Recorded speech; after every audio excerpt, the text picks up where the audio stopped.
한 권의 책을 통해 북한에 대해 조금 더 알아보고 통일에 한 걸음 더 가까이 다가가보는 시간, 통일 책방 함께 읽는 통일. 이번 시간에 소개할 책은 아버지의 그림과 아들의 글이 만난 책, 할아버지의 양손입니다.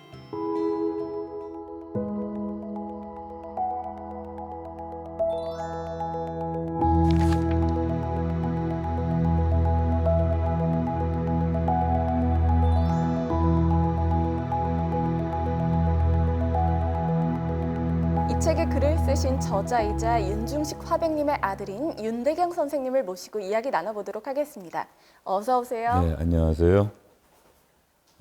이 책에 나와 있는 모든 사파를 그리신 분은 제 선친 되시는 윤중자 식자 되십니다.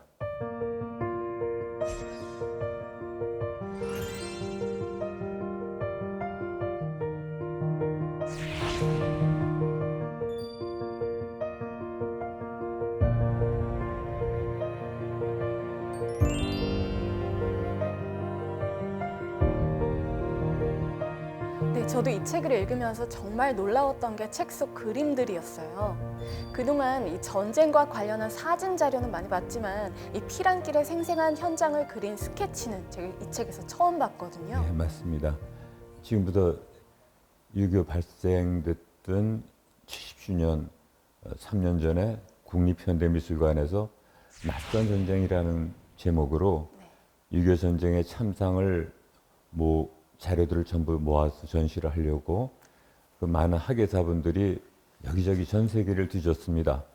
참전 용사들 혹은 외신 기자들 가지고 있었던 자료들을 다 모아봤는데 결국 사진들과 전쟁 후의 참상 정도만 기록을 찾았고 전쟁 당시에 있었던 그런 참상을 그린 건 이게 유일하다고 그분들이 학예사분들이 말씀하시더군요.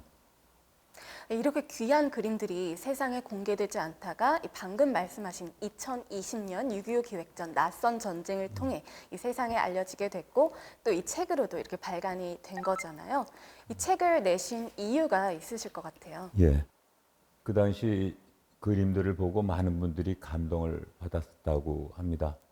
그리고 저도 이 아버님 그림을 영구히 보관하고 싶어서 미술관에 기증을 했게 되었고 작년 선친의 10주기 때 이 작품이 전시가 되었습니다. 네. 그때 제 지인 되시는 분 한 분이 많은 감동을 받고 또 그분 생각에 이 전쟁의 참상을 다음 후대 사람들이 알아야 되겠다.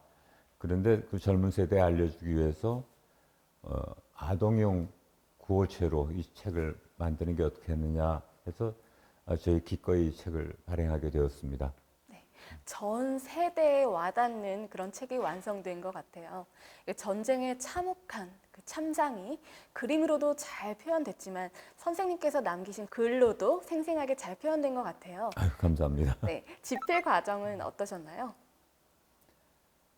물론 그 4살 때 피난 나왔기 때문에 그 모든 상황을 갖다 제가 다 기억할 수는 없습니다. 근데 선친이 저하고 단 둘이서 피난 생활 10년을 가까이 둘이서만 지냈기 때문에 중간중간에 전쟁의 얘기를 많이 들려주셨어요.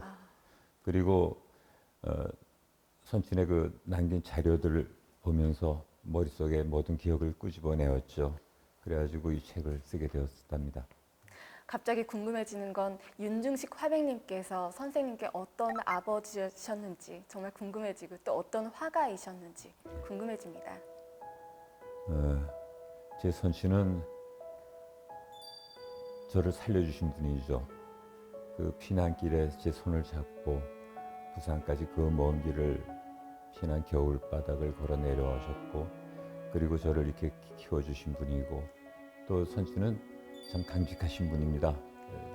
오직 그림만 아시고 그림을 아끼시면서 당신의 예술 세계를 만들어 나신 분입니다. 윤중식 화백님은 이중섭, 박수근 화백님과 함께 한국 근현대사에서 아주 중요한 인물이시잖아요. 예. 그동안 잘 알려지지 않다가 이번에 이렇게 화제가 된 이유가 있을 것 같은데요. 제 아버님은 참 그림을 아끼셨습니다. 그림이 흩어져가지고 바깥으로 너무 놔두는 걸 원치 않으셨고 그림을 너무 아끼셨죠. 그래서 전시를 많이 안 하셨습니다. 그래서 사후에 그 기증하고 그래서 이번에 세상에 사실 다시 조명받기 시작한 것이죠. 아, 네. 저도 기사를 통해 봤는데 윤중식 화백님의 10주기 추모전에 이 BTS 멤버인 RM이 방문해서 큰 예. 화제가 됐었죠. 예. 그 당시 상황 기억하시나요? 저는 RM을 만나지는 못했습니다. 아, 네. 이번에 저희 전시 때 사실은 구림미술관에 저희가 아버님 유품 작품들을 500여 점을 기증을 했거든요. 예. 그 중에 아버님이 좋아하시는 비둘기 새 그림을 갖다가 그 전시 한쪽 면을 갖다 완전히 채워놨었는데 RM이 그 그림을 보고 상당히 좋아가지고 거기서 기념 촬영을 했더라고요. 네. 그리고 RM이 작년 말에 송년 인사를 저희 아버님 그림을 하나 어디서 구매해가지고 아, 또 그거를 아듀 2022 네. 이런 글을 썼더라고요. 그래서 아마 아버님 그림을 많이 좋아하시는 것 같아서 저도 기쁩니다. 그럼 이제 할아버지가 아이들에게 6.25 전쟁 피란길 상황을 이야기하듯 그려낸 책 할아버지의 양손을 윤대경 선생님과 함께 읽으며 이야기 나눠보겠습니다.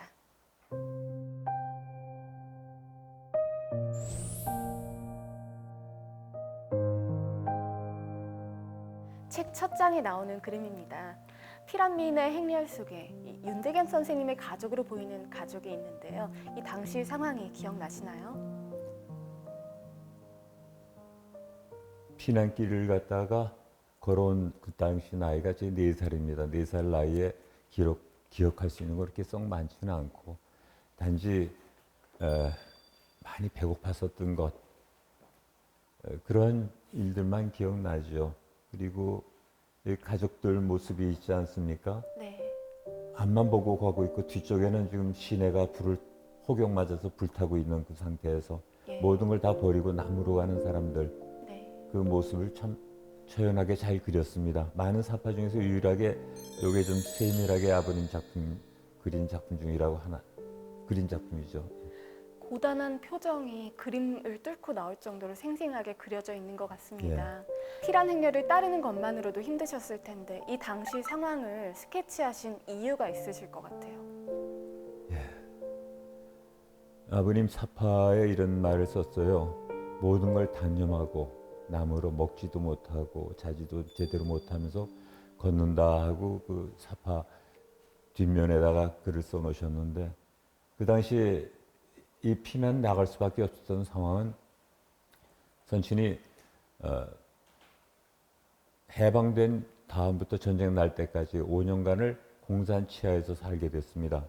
공산 치하에 살게 되면은 화가들이 자기가 가지고 있는 예술적인 어떤 개인 역량을 갖다가 전혀 자유롭게 표현할 수가 없어요.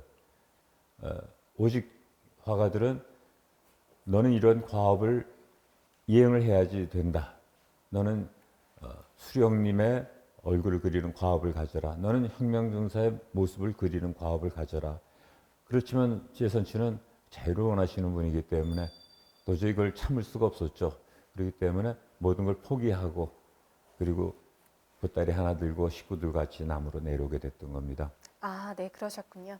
그렇게 절박한 마음으로 평양을 떠나서 남쪽으로 향하셨잖아요. 예. 어디서 포탄이 날아올지 모르는 이 위태위태한 상황에서 선생님의 아버지는 어떤 마음이셨을까요? 이 그림에서 나오죠. 어디로 어떻게 가야 될지 교통수단도 없고 식량도 없고 딸린 식구들은 잔뜩 데리고 있는데 하지만 데리고 가야 됩니다. 그러니까 가운데 저렇게 우뚝 서가지고 망연자실하지만 든든한 그것이 저희 어른들이죠. 저희 부모들이 항상 이렇게 자식들 앞에서 가족들 앞에서는 우뚝 선 거인 같은 존재들입니다.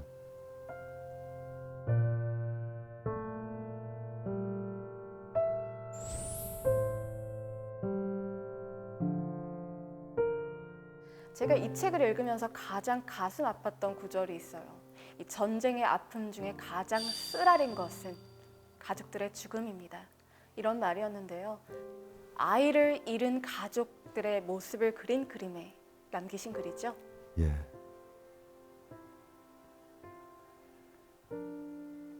어떻게 죽었는지 설명은 없습니다. 하지만 저 어린애가 못 먹고 병드는 상태에서 그 피난 나오는 길에 죽어가는 모습이죠. 보면은 가족들이 둘러싸가지고 통곡을 하고 있고 애 얼굴은 벌써 파르스름하게 질려 있는 상태입니다. 그 엄동설 안에 내려가고 있으니 작은 애들이 먹지 못하니 견뎌낼 재간이 없었겠죠. 그러니까 네. 저런 일들이 비일비재에 생기는 거를 아버님 볼 때는 너무 참혹하니까 그림을 계속 그려서 남기신 겁니다. 전쟁이 남긴 너무나 큰 비극이자 슬픔이 생생하게 담겨 있다는 생각이 듭니다. 윤중식 화백님은 전쟁의 참혹한 참상도 그림으로 남기셨는데요. 이 비행기 편대가 포탄을 한바탕 퍼붓고 지나간 뒤에 그 그림도 그리셨어요. 인민군하고 공산군이 피난민 대열에 섞여서 내려오는 그런 일이 많았습니다. 같이 옷을 변복으로 해가지고 내려가기 때문에 유엔군 비행기들이 어쩔 수 없이 공습하는, 공중에서 내려다보면 그것이 하얀 옷 입은 사람들이 누가 누군지를 알 수가 없으니까 폭격을 많이 하게 됩니다. 그러면 피난길에서 저렇게 부모들이 죽고 애들이 죽고 저 참상들이 일어나는 거죠. 그 아버님은 요 모습을 갖다가 장면을 3장을 그려 놓으셨어요. 너무나 참혹하기 때문에 머릿속에 잊질 못하는 겁니다. 하지만 그 뒤에 보면은 피난민들은 도와줄 수도 없고 나무로 그냥 쭉 걸어내려야 하는 그 모습을 갖다가 보는, 말하자면 전쟁의 지옥 같은 그 참상이죠. 예. 정말 전쟁터에서는 언제 어디서나 누구에게든 닥칠 수 있는 그런 비극이라는 생각이 듭니다. 윤대경 선생님의 가족도 너무나 큰 아픔을 겪으셨죠? 예, 저희도 저런 상황입니다. 이 전쟁 상황은 어떻게 되느냐면은 쭉 피난 나가는 길에 비행기 폭격이 있었습니다. 돌에서 모두 다 좌측 우측으로 피난을 나가죠. 열심히 뛰어갑니다. 뛰어가는데 제 어머니하고 누나는 우측으로 가고 아버지와 제 여동생은 저는 좌측으로 튀게 됩니다. 그리고 나서는 다시 만날 수가 없었어요. 그 당시 우리가 전화가 있는 것도 아니고 이정표가 많아서 어디 요다음 코너 어디서 헤어지더라도 있으면 만나자 이런 연락할 방법도 없었고 사전 약속도 없으니까 한번 헤어지게 되면 영원히 헤어지게 되는 겁니다. 저 자리에서 저희 헤어지게 됐죠. 그리고 여지껏 저희는 만나지 못하고 있는 이상가족이죠. 정말 가슴이 무너질 정도로 너무 슬픔이 전해지는데요. 윤중식 화백님은 평생을 얼마나 마음 아파하셨을까요? 예, 그래서 아버님은 피난 나가지고 전국에 있는 고아원이라는 고아원은 다 뒤지다시피 한다고 말씀하셨어요. 뭐 신발이 해지는 게 아니라 발톱이 빠질 정도로 걸으셨다고 그러더구만요. 그래도 결국 찾지 못했죠.